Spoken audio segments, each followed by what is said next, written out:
अपने देखने और सुनने वालों को मेरा और कनी का सलाम।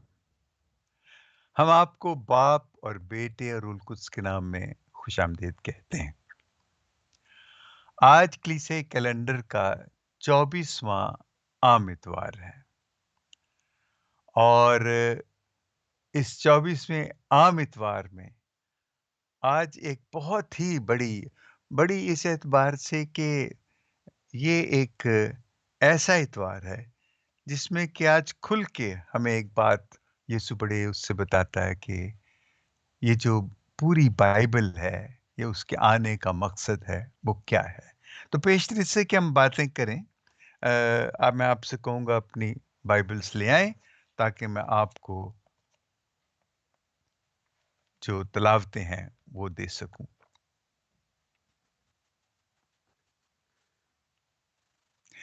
आज की पहली तिलावत है ख़ुरूज की किताब, उसका 32वां बाब, 7वीं से 11वीं आयत और 13वीं से 14वीं आयत तक।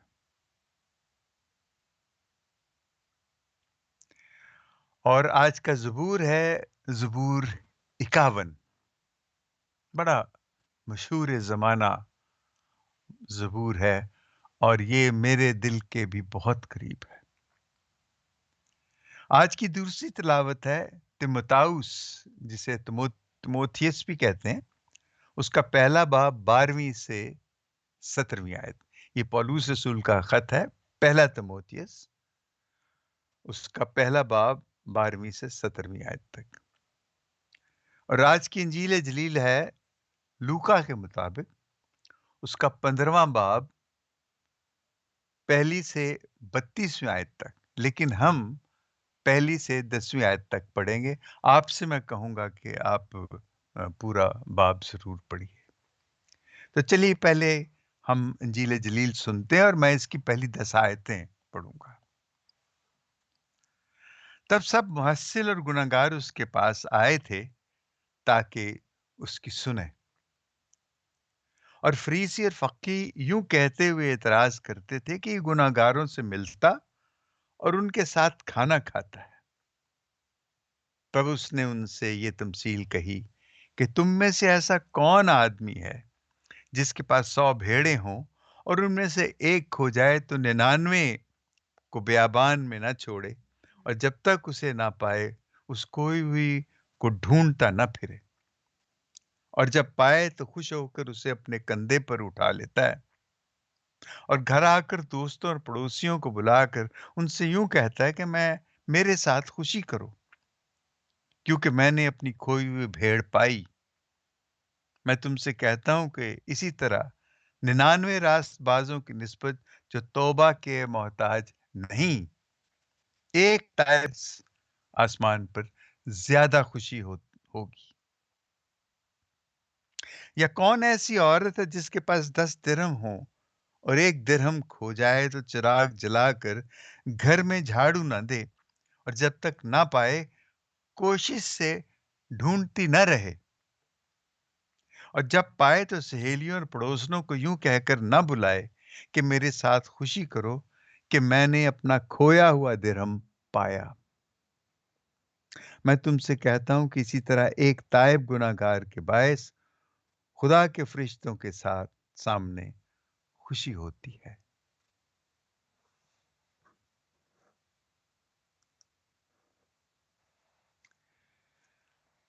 आज की जो तिलावतें हैं उसमें जो पहली तिलावत, मेरा मतलब कहने का है कि आज की जो इंजील है, वैसे तो तीनों तिलावतों में एक ही चीज़ है कि वो जो पहली तिलावत है उसमें आपको याद होगा कि जब मूसा पहाड़ से उतरता है उसके हाथ में 2 तख्तियाँ होती हैं, तो हारून की मदद से लोगों ने और पहले ही से वो सोने का एक मेंढा बनाया और उसकी पूजा कर रहे होते हैं, उसकी इबादत कर उसकी प्रस्तिश कर रहे होते हैं। और मूसा इस कदर गुस्से होता है कि वो तख्तियाँ तोड़ देता है और लेकिन इसके बावजूद वो खुदा से अ, उनके लिए कहता है कि इनको माफ़ कर। حالانکہ خدا ان کو کہاں سے نکال کے لاتا ہے اور کیا وہ سب کچھ، وہ خدا کو پھر خدا ناراض ہو جاتا ہے ان سے کہ انہوں نے ایسے کیوں خود سری کی. آ، لیکن موسیٰ یاد دلاتا ہے کہ تو نے وعدہ کیا تھا اور تو نے یہ عہد کیا ہے کہ وہ جیسے ابراہیم اور اسحاق کی اولاد، ابراہیم کی اولاد کو ریت کے ذروں کی مانند، اور ان کو وہ بڑی ان کو جلال بخشے گا اور ایسے. تو وہ کہتا ہے کہ ان کو تباہ نہ کر، ان کو ان کو معاف کر دے. اسی طرح زبور 51 جو ہے وہ بھی یہی ہے کہ یہ زبور آپ جانتے ہیں کہ داؤد نے کس وقت لکھا تھا، اور اپنے گناہ کے لیے وہ اس قدر پشیمان ہے، اور خدا سے وہ پشیمانی کی وجہ سے اس سے معافی مانگتا ہے. اور یہ چیزیں ہمیں بھی یاد دلاتی ہیں کہ کس طرح ہم اپنے گناہوں سے پشیمان ہو کر خدا سے، جب ہم یہ زبور پڑھتے ہیں تو اس کا مقصد یہی ہوتا ہے کہ ہم بھی سوچیں اور پشیمان ہوں، اور اپنی ایسی چیزوں پہ جو ناکردہ چیزیں جو ہمیں نہیں کرنی چاہیے تھیں ان کے لیے ہم پشیمان ہوں. اور تموتیس کو پولوس رسول جو لکھتا ہے تو اس کو وہ یہی بتاتا ہے کہ خدا کے آگے شرمندگی ظاہر کرنے کا کوئی خاص وقت نہیں ہوتا ہے. جب بھی آپ کو احساس ہو کہ آپ نے گناہ کیا ہے، آپ خدا سے معافی کے لیے اپنی پشیمانی کا اظہار کر سکتے ہو. اور پھر آج کی جو انجیل ہے، دیکھیں یہ اس زمانے میں لکھی گئی ہے، وہ وقت ہے، اور جب یسوع وہاں تھا تو یہ جو محصول لینے والے، یہ وہ لوگ تھے، یہ یہودی ہی تھے، لیکن یہ اصل میں آ، رومیوں کے سہولت کار تھے. یہ یہودیوں کی مدد کرتے تھے، یہ ان کے لیے محصول اکٹھا کرتے تھے، اور اپنے ہی یہودیوں پہ یہ ظلم کرتے تھے، اور ان سے بڑی زبردستی ان سے محصول وصول کرتے تھے. اور جو یہودی معاشرہ تھا اس میں یہ لوگ خاصے بدنام تھے، اس لیے کہ یہ جو فقی فریسی اور جو مذہبی رہنما تھے وہ ان پہ بڑی سخت تنقید بلکہ ان سے نفرت کرتے تھے اور ان سے دور رہتے تھے. اور جو ان سے ملتا تھا اسی حوالے سے وہ یسوع سے بھی وہ بڑے وہ ان کو برا لگتا تھا کہ یسوع ان کے ساتھ اٹھتا بیٹھتا اور کھاتا ہے. لیکن یسوع کا ان کو جواب یہی ہوتا تھا کہ ان لوگوں کو میری زیادہ ضرورت ہے. تم تو نیک ہو، تمہیں شاید میری اتنی ضرورت نہیں، لیکن ان کو بہت ضرورت ہے. اور دیکھیں یسوع کا ان کے ساتھ ملنا، ان کے ساتھ اور ان کا یسوع کو سننا، یہاں پہ بھی وہ جو مؤثر اور گناہ گار جن کو وہ سمجھتے تھے اس کے پاس آئے تھے تاکہ یسوع کی سنیں، اس سے سننا چاہتے تھے. اور یہ جو تھے فقی فریسی، یہ اس کی نہیں سننا چاہتے تھے، یہ تو اپنے آپ کو سب کچھ سمجھتے تھے. لیکن یسوع تو آیا ہی اس لیے تھا کہ گناہ گاروں کو وہ واپس، کیونکہ یہ وہ لوگ ہیں، بلکہ پوری دنیا جو خود انسان نے اپنا رشتہ جو خدا سے، خدا کی محبت سے جو منہ موڑا اور اپنی خودسری کے سبب جو خدا سے اپنا رشتہ توڑا، تو یسوع اسی رشتے کو بحال کرنے آیا. اور اس رشتے کی بحالی کے لیے جو قیمت اس نے ادا کی وہ ہم سب جانتے ہیں کہ اس نے اپنی جان دے کے، اپنا خون بہا کے اس رشتے کو جوڑا ہے، اور اس نے خدا کے ساتھ پھر ہمیں واپس وہ لے کے آیا، اس نے ہمیں ملایا ہے. اور یہی یسوع یہاں پہ کرتا ہے، اور وہ گناہ گاروں کے ساتھ فقی فریسیوں کے علاوہ ان سے ہٹ کے، اور فقی فریسی اس میں تھے کہ یہ کوئی ایسی غلطی کرے تو یسوع ان کو وہاں پہ ایک تمثیل سناتا ہے، تمثیل کہتا ہے ان کے اس اعتراض پہ کہ وہ ان کو کیوں ملتا ہے، وہ تو گناہ گار ہیں.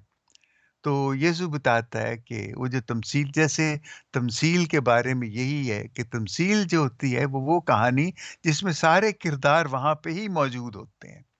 اور سب کوئی جب وہ بولی جاتی ہے، جب وہ کہی جاتی ہے، جب وہ سنائی جاتی ہے تمثیل، تو ہر کوئی جانتا ہے کہ اس میں سے کون کون سا کردار ہے. اور سارے کردار اپنے آپ کو سنتے وقت وہ وہ محسوس کرتے ہیں کہ یہ تمثیل میرے ہی بارے میں کہی جا رہی ہے. تو یسوع تمثیل سناتا ہے کہ وہ 99 भेड़ें, 100 भेड़ें हैं, एक भेड़ उस शख्स की खो जाती है बियाबान में, वो 99 को वहीं छोड़ के तो उस एक भेड़ को ढूँढने चला जाता है और वो ढूँढ के अब देखें यहाँ पे ये है खुदा की मोहब्बत कि वो एक को भी खुदा एक को भी छोड़ना नहीं चाहता। जो उसकी तख्लीक है, जो उसकी मखलूक है, जो उसके इंसान है और इंसानों के साथ जो उसकी मोहब्बत है और उसी मोहब्बत के लिए जो इतनी बड़ी किताब तरतीब दी गई है, लिखी गई है बाइबल जिसे हम कहते हैं, वो सब खुदा ही की मोहब्बत की है। और उस मोहब्बत में वो एक छोटी-सी तमसील से अपनी मोहब्बत ज़ाहिर करता है कि एक भी शख्स जो है, एक भी शख्स खुदा उसको भूल नहीं सकता। वो उसको चाहता है कि वो वापस उसके पास आए और यीशु इसीलिए आया कि वो जो खोए हुए हैं, जो भटक गए हैं, जिन्होंने अपना रास्ता छोड़ दिया, जिन्होंने अपना रिश्ता खुदा से तोड़ लिया है, वो उनको वापस लेके आता है। और यही उसका मकसद था और उनको वापस लाने में जो भी कीमत उसने अदा की वो अपनी लेकिन जो दूसरी तमसील है वो उसमें कि उस औरत का धर्म खो जाता है और वो भी यही है कि देखें खोने का मतलब ये है कि जब धर्म खोना तो एक मिसाल है असल में खोना ये है कि जब आप अपना रास्ता खो देते हैं आप जब भटक जाते हैं और जब आप उस रास्ते पे वापस आते हैं तो जो खुशी आपको हासिल होती है ये वही है जो एक औरत को धर्म ढूंढ लेने के बाद हासिल होती है तो वो खुशी कि वो सीधा रास्ता कि वो वापस खुदा की मोहब्बत में उसकी मोहब्बत में से मुंसलिक हो जाते हैं। तो ये इससे बड़ी खुशी और क्या है? और जो मकसद है हमारी ज़िंदगी का कि हम इस दुनिया में खुदा को जानें, उसे प्यार करें और मरने के बाद उसको देखें। ये जो उससे प्यार करना, उसको जानना, उसको प्यार करना और फिर जो आने वाले वक़्त में उसको देखना, ये हमारी ज़िंदगी का मकसद और यीशु इसी को हमें बार-बार और ये इस तमसील में यही वो कह रहा है कि वो जब उसे वो दिरहम मिलता है तो वो ऐसे ही है जैसे एक शख्स जो है जब वापस खोए हुए रास्ते से अपने जिस रास्ते पे आ जाता है जिस पे उसको जाना है। और जो तीसरी तमसील है मुशर्रफ बेटे की, वो आप जानते हैं कि वो कितनी ज़बरदस्त और कितनी मशहूर उसमें यही है, मोहब्बत ही बुनियादी चीज़ है। पहली तमसील में भी मोहब्बत उसकी भेड़ के साथ, दूसरी तमसील में उसकी मोहब्बत उस दिरहम के साथ और इस तमसील में, इस कहानी में भी जो मुशर्रफ बेटा है, वो मोहब्बत खुदा की मोहब्बत के उस रिश्ते की अलामत है, जो खुदा और इंसान के दरमियान है, कि बाप उसके गुनहगार होने पे लेकिन उसके मुकाबले में ये भी देखें कि बेटा जो है, वो किस कदर पशेमान होता है। और ये पशेमानी जो है, यही है असल सारी ज़िंदगी का निचोड़ जो है,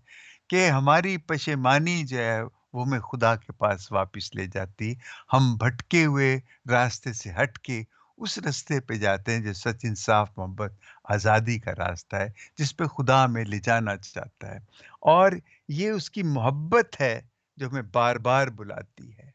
ये उसकी मोहब्बत है। देखें, मोहब्बत के लिए तो हमेशा मैं बहुत सी बातें कहता हूँ, कह सकता हूँ,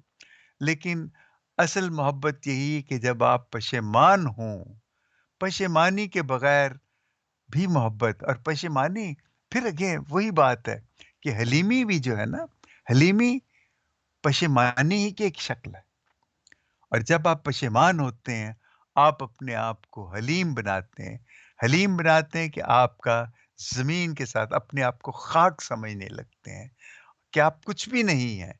और अपने आप को कुछ ना समझना, अपने आप को मार देना, ये ये खुदा की मोहब्बत तब पैदा होती है। वो बीज मोहब्बत का उस वक़्त फूटता है, जब हम अपने आप को मार देते हैं और फिर मोहब्बत का वो पौधा निकलता है और हमारा रिश्ता खुदा के साथ बनता है। ये है कि अ, यीशु तो बार-बार हर जगह हमेशा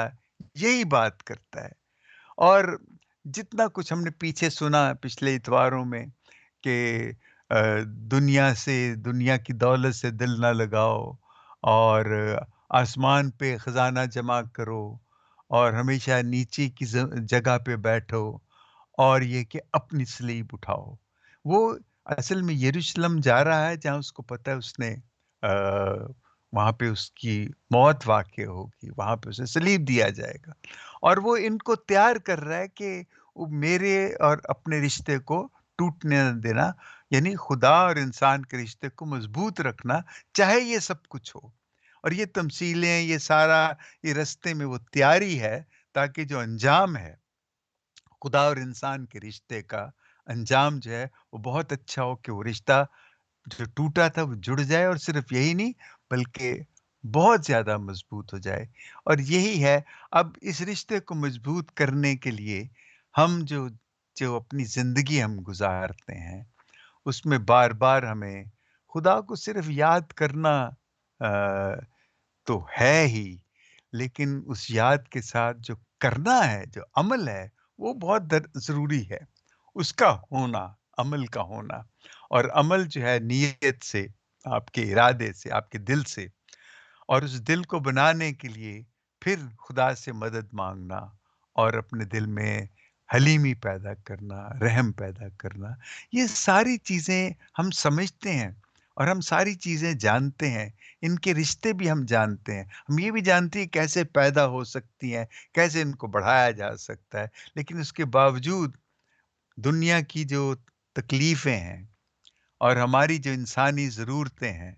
और हमारी ज़रूरतों का जो जो बेहद होना है, उनकी कोई हद ना होना, वो हमें इन रिश्तों से तोड़ देती हैं, इस हलीमी से दूर ले जाती हैं, इस मोहब्बत से दूर ले जाती हैं। तो ये जो आज हमने तीनों तमसीलें देखी हैं, जिन पे हमने बात की है, ये हमें बार-बार एहसास दिलाती हैं कि आप खुदा की माफ़ करने का जो उसका क्या कहना चाहिए, कि वो हर वक़्त इस तांग में है कि वो कैसे हमें माफ़ करे, और कि ये कि हम कैसे उससे माफ़ी, कब उससे माफ़ी माँगे। वो भी इंतज़ार में रहता है। तो यही कुछ है जो खुदावंद हमें आज बता रहा है, कि हर वक़्त तैयार रहो, और खुदा से हमेशा माफ़ी माँगते रहो, और वो हमेशा तैयार रहता है हमें माफ़ करने के लिए, क्योंकि मोहब्बत,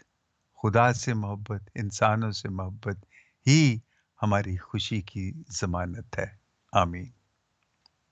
बाप और बेटे और उल कुद्स के नाम में। आमीन।